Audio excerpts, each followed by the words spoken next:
ಓಂ ಸಾಯಿರಾಮ್. ನನ್ನ ಮುದ್ದಿನ ಮಗುವೆ, ನಿನಗೆ ನಿನ್ನ ಕೆಲಸವೇನೆಂದು, ನಿನ್ನ ಪಾತ್ರವೇನೆಂದು ಅರ್ಥವಾಗುತ್ತದೆ. ಪಾತ್ರವೇನೇ ಆಗಿರಲಿ, ಪಾತ್ರಕ್ಕೆ ಕಾರಣವೇನೇ ಆಗಿರಲಿ, ನಿನ್ನ ಈ ಜೀವನಕ್ಕಾಗಿ ದೇವರಿಗೆ ನೀನು ಕೃತಜ್ಞತೆಯನ್ನು ನೀಡು. ನಿನ್ನ ಹೋರಾಟ ಮುಗಿಯಬೇಕೆಂದು ನೀನು ತೀರ್ಮಾನಿಸಿದರೆ ಅದು ಸಾಧ್ಯವಾಗುತ್ತದೆ. ಹೊಸದಾದ ದಾರಿಯಲ್ಲಿ ಹಳೆಯ ಸಮಸ್ಯೆಗಳನ್ನು ನೀನು ಎದುರಿಸಬಾರದೆಂದರೆ ಹಳೆಯ ಆಲೋಚನೆಗಳನ್ನು ನೀನು ಬಿಡಬೇಕು. ಹಳೆಯ ಅಭ್ಯಾಸಗಳನ್ನು ನೀನು ಬದಲಾಯಿಸಿಕೊಳ್ಳಬೇಕು.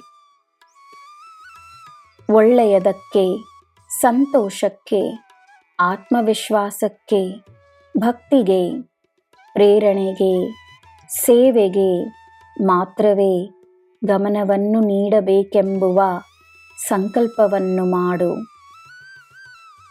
ನಿನ್ನಲ್ಲಿರುವ ಶಕ್ತಿಯ ನಿಜವಾದ ಪರಿಚಯವಾಗುತ್ತದೆ.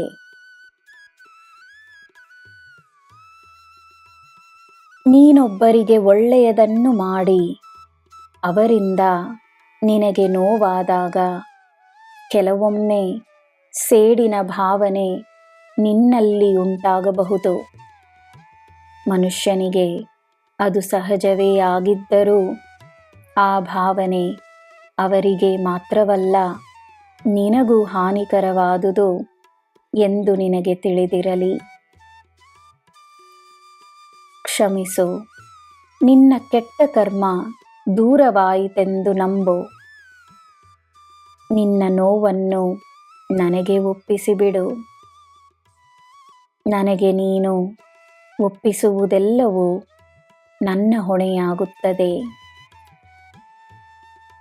ತನ್ನನ್ನು ಶುದ್ಧಗೊಳಿಸು.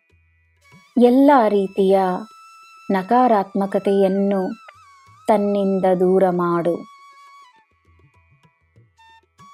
ನನ್ನ ಮಗುವೆ, ಸಾಯಿ ನಾಮವೇ ನಿನಗೆ ಸಾಕು.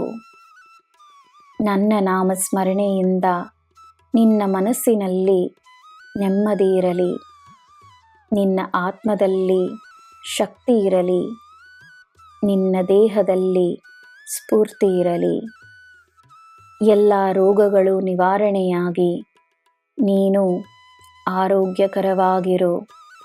ನಿನಗೆ ನನ್ನ ಆಶೀರ್ವಾದ ಸದಾ ಇರುತ್ತದೆ. ನಿನಗೆ ಎಲ್ಲ ಶುಭವೇ.